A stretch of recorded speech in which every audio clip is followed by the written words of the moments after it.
ये सारा जो चमत्कार है ये किसका है? उसकी चेतन आत्मा का है, जिसको तुम क्या हो, भूले। हजारों रिश्तों को याद रखती है, हजारों बातें उसके दिमाग में रहती हैं, कितने सारे विचार आते और जाते उसके अंदर है, कितना बड़ा उसका अपने आप में कितनी महान होगी, पर हम उसको समझ नहीं पाए कि वो एक ऐसी वस्तु है हमारे अंदर जिसके होने पर ही ये सब कुछ हमें दिखाई दे रहा है। जिस दिन वो नहीं होगी उस दिन सब होते हुए भी क्या होगा, होते हुए भी नहीं होगा। तो ऐसे उस सत्य को भगवान महावीर ने कहा कि उसको एक बार देखने की कोशिश करो, हो सकता है तुम्हारे जीवन का कल्याण हो जाए। उससे हमने कभी परिचय नहीं किया, सत्य जब जब आया सामने तो उठ करके भाग गए वहां से, हमको सुनना नहीं है। सत्य कभी सुनना नहीं और असत्य में पूरी जिंदगी क्या करती है, गुजारती है। सत्य सुना कभी तो ये सत्य कड़वा होता है, इसलिए सत्य नहीं सुनना हमको। ये कब तक भगोगे, कब तक भगोगे असत्य के पीछे? असत्य में करार है और सत्य में आराम है। सत्य में क्या, सत्य में क्या है, करार है, दुख है। इतने लोग सब दुखी हैं, परेशान हैं, किसके खातिर? शरीर के खातिर। इतनी जुड़ाव है इससे, इतनी प्रीति है शरीर से, सड़ा गला है, फिर भी क्या है, रक्षा करना है। किसी को कमर में दर्द, किसी को पैर में दर्द, कि कोई को फूल रहा है, कोई को कहीं पर, कोई को कहीं। जितने परेशान सब मिलेंगे तुम्हें, किसके खातिर? शरीर के खातिर। क्या? दिन में चैन नहीं और रात में नींद नहीं। अभी से जो दशा बना दी उसने, और आगे जाके क्या दशा बनाएगा? तो उसके पहले वो कह रहे हैं आपसे कि वेद विज्ञान प्राप्त कर लो। जो जा रहा है उसे जाने दो, जिसमें हो रहा परिवर्तन उसको होने दो। तो उसके परिवर्तन को रोक नहीं सकते हो, वो दिन प्रतिदिन क्या होगा, परिवर्तित होगा। यदि वो परिवर्तन हो रहा है, वो विरक्त हो रहा है हमसे, तो हम भी क्या हो जाए उससे?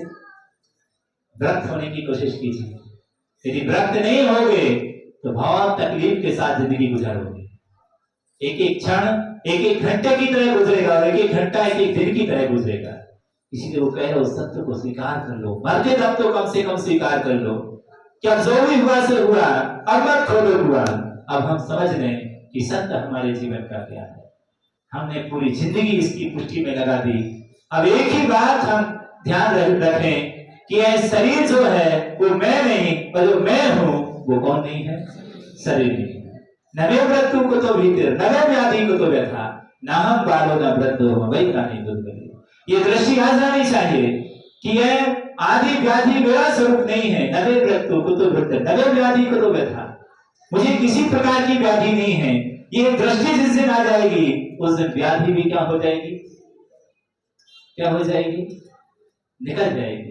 क्योंकि एक चिकित्सा है, क्यों बार बार ये कहता है कि मैं सुखी हूं, मुझे किसी प्रकार का रोग नहीं है, नहीं है, नहीं है।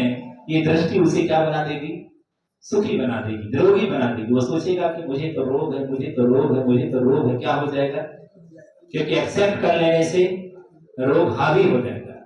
कभी स्वीकार मत करो कि मुझे क्या है, रोग है। जैसे बच्चा कभी स्वीकार नहीं करता कि मैं बीमार हूं, तो जरा सा मिलता है उतने में क्या हो जाता है, खेलने के लिए मां कहती तो बीमार है, पर वो कहता मैं बीमार नहीं हूं। उसका हौसला बुलंद रहता है क्योंकि वो स्वीकार नहीं करता कि मैं क्या हूं, बीमार हूं।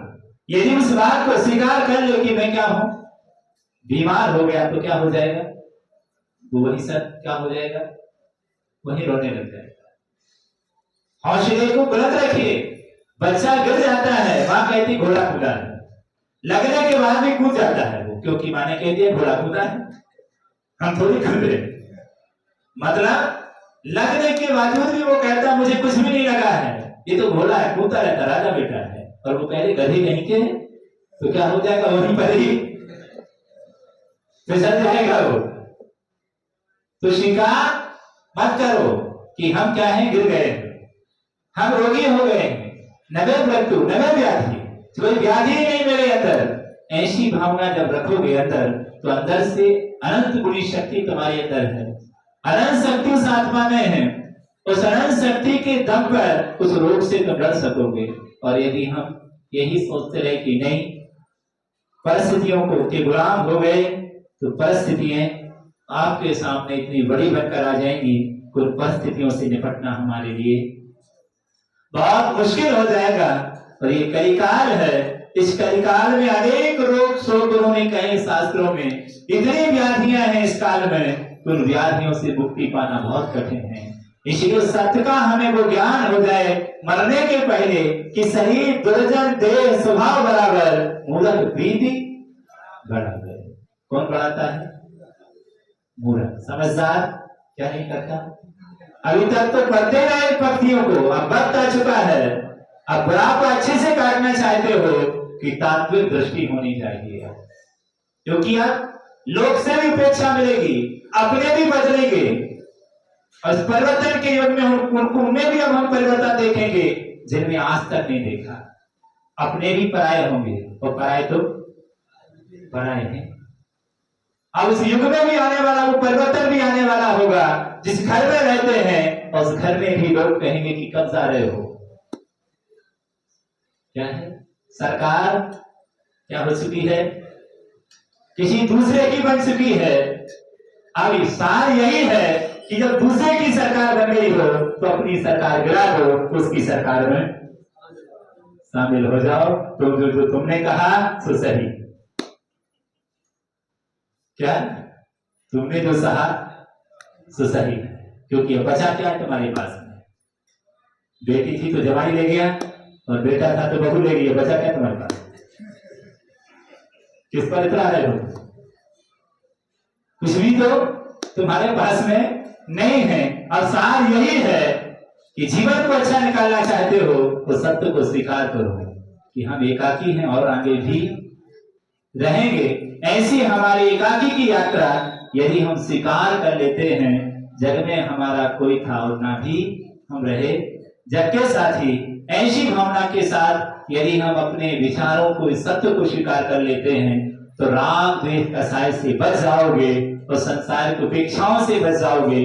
संसार को देखो, होते हुए परिस्थितियों को, पर देख करके संवेग और वैराग लो कि शास्त्र में जो सुना था, पढ़ा था, आज वो सब घटित अपनी आंखों से देख रहा हूं। देख करके संवेग वैराग लेकर के, यही तो स्वाध्याय है। पुराणों को पढ़ा और सामने घटित देखा, वैराग लेकर के, संवेग वैराग को लेकर के अपने को दृढ़ बनाओ। जो शास्त्र में लिखा था वो सही था, हो सकता है वो श्रद्धा बन जाओ, समय दर्शन हो जाओ उस घटना से आपके लिए। क्या हो सकता है? उस घटित घटना से आपको समय दर्शन हो जाएगा और समाधिमान हो जाएगा उस घटना को लेकर के कि हमने देख लिया सारा संसार का परिवर्तन। अब मुझे आत्म शांति चाहिए। अब मैं सब देख करके और अपने स्वरूप में सम्यक दर्शन को दृढ़ करूंगा और आत्म कल्याण करूंगा। ऐसी भावना सबके अंदर आना चाहिए। बोलिए अहिंसा परमो धर्म की। अभी हम सुन रहे थे